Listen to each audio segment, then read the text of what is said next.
Kerchak approached him and spoke.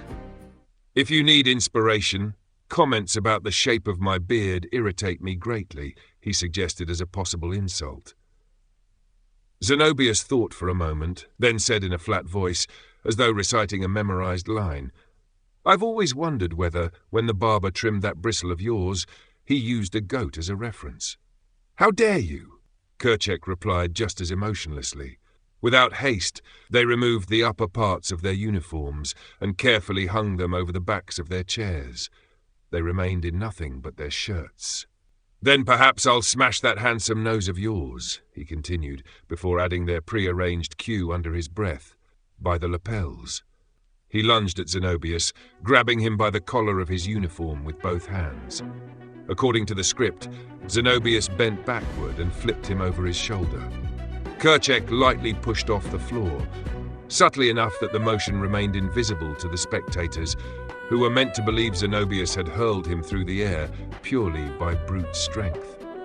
Kerchak then performed a somersault mid-air and landed on his feet, dropping into a slight kneel with one leg extended in the characteristic pose of superheroes from old comic books. A murmur of amazement and disbelief swept through the room. But that was only the beginning. The idea that guided them while designing the scenarios was simple. No pauses between sequences. Every new move had to be signaled before the previous one was even finished. Right before the performance, they had casually surveyed the room and roughly knew what they could work with. That was why, before Kerchak had even landed, Zenobius gave the signal. Nose. The warning for a kick aimed at the face.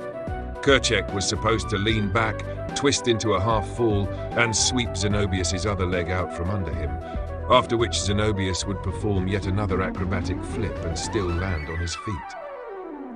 Zenobius still caught Victoria calmly saying to Alati, "If you want to save anything from the table, dear, pick it up now, and it would probably be better if we moved away a little." Kerchak was already on him. The strike came fast, straightforward. Zenobius leaned aside by a hair's breadth, feeling the rush of air against his cheek. He answered instantly, a short sidestep, elbow into the ribs. Kerchak took the hit as though he had been waiting for it, spun on his heel and attempted a leg sweep. A chair flew aside. Someone shouted. The table shuddered. Zenobius leapt over the sweep and landed heavily. Kerchak struck again and immediately changed the angle of attack. Fist, knee. Zenobius blocked the first, took the second on the hip while spinning with the impact. They moved fluidly, too fluidly for an ordinary brawl, yet it was obvious that every strike was real, every dodge precise, but never telegraphed. Zenobius executed a sequence they had practiced dozens of times. 2 quick steps, a feigned strike, a spin, an elbow blow. Kerchak flew backward and stopped himself against a pillar, but instantly retaliated, grabbing a bottle, smashing it against the table and feinting a stab. Zenobius caught his wrist and twisted it brutally until the glass fell from his hand. Then he slammed Kerchak against the wall and threw a punch, but the fist struck empty air as the other man pulled his head aside at the last possible instant. Using the moment, Zenobius whispered, "Sauce," on the uniform. At the same time, he gave the slightest nod toward the table where the blades were sitting. It was not one of their agreed signals, but Kerchak clearly understood. Most likely, something similar had already crossed his mind. "Poker," he whispered back. The poker sequence required an actual fireplace poker and a metal serving tray. Both were available. The finale of the scene involved throwing one of the fighters, who could very conveniently end up crashing into the Draviton's table. So in the next instant, Kerchak grabbed the poker and hurled it at Zenobius like a spear. Following the choreography, Zenobius snatched up a tray and raised it like a shield. The poker punched through the metal and stopped mere inches from his face. How the hell did John know exactly how deep it would go? Zenobius thought, mildly irritated, but there was no time to dwell on it. Kerchak was already upon him. A fraction of a second later, Zenobius was flying toward the Draviton's table. Aiming carefully so that his hand would strike the edge of the dish filled with red sauce and send it splattering directly onto the officer's immaculate uniform. The officer, however, reacted instantly. The sauce landed on the chair rather than on his uniform. How did he do that? Zenobius wondered. But that was not all. The man sprang back and in the same motion drew a short sword that Dravitans always carried with them. Among Earthers, the weapon was commonly known as a kinjal. Although generally regarded as a ceremonial piece, it was known to be crafted from the finest materials. The blades were incredibly sharp and durable, so they could easily serve a far more practical purpose as well. At that moment, Zenobius realized this was no longer a staged fight but a real confrontation. All his senses sharpened immediately. The man was not joking. He thrust with the kinjal, aiming straight for Zenobius's heart. Zenobius parried the attack and, with a perfectly practiced strike to the wrist, knocked the weapon from his opponent's hand while simultaneously catching it in his own. A flicker of surprise appeared on the officer's face. Without hesitation, Zenobius reversed the motion and thrust toward the man's throat. In truth, he had no intention of driving the blade home. Perhaps that was why the Dravitan managed to deflect the strike and, using Zenobius's own momentum against him, threw him onto the floor, pinning the arm holding the weapon with his elbow. They froze. It was not clear who held the advantage. Although Zenobius still gripped the kinjal, the Dravitan's position was better. The officer smiled faintly, as if he had realized that, despite everything, this was still only a game. He stood up. His uniform remained immaculate. Fucking James Bond, Zenobius thought, staring at the officer's still perfectly arranged hair. "You Terrans are insane," the Dravitan said coolly. At least that was how the communicator translated it. Dravitan was probably the most thoroughly studied alien language on Earth, so the translation was almost certainly accurate. "That's part of our strength," Zenobius replied. "I do not doubt it," the other man answered, a trace of mockery in his voice.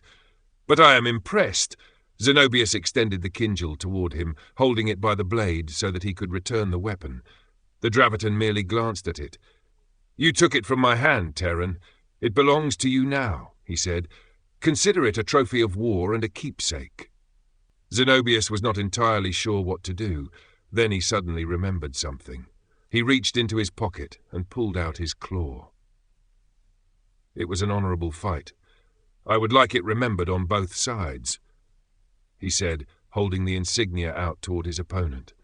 The Dravitan focused his gaze on the symbol. He recognized it immediately. Stories about the Eagles probably circulated through their military, just as stories about the Blades circulated through Earth's. With visible interest, he accepted the insignia and studied it carefully for a moment, clearly intrigued. "You have earned it, Dravitan," Zenobius said. "That explains much," the other man replied. He looked at Zenobius once more and saluted in the Dravitan fashion, striking his fist against his heart. Zenobius hesitated for a second, then returned the salute in Earth's style, touching his hand to his forehead. "Perhaps one day we shall meet in a real battle, Terran," the officer added. He tossed payment, along with a generous tip, onto the sauce-smeared table. Then he and his companion calmly walked out, unhurried as always. Complete silence filled the room. Every guest stood there slack-jawed, unable to fully comprehend what had just happened. None of them had ever seen a Dravitan officer, especially a Blade, show respect to an outsider, even if that outsider was a Terran. Zenobius and Kerchek returned to the girls. Forgive me for comparing your beard to a goat's," Zenobius said in a completely flat tone, continuing the performance. Apology accepted. The other man replied just as indifferently. Then he turned to Geg.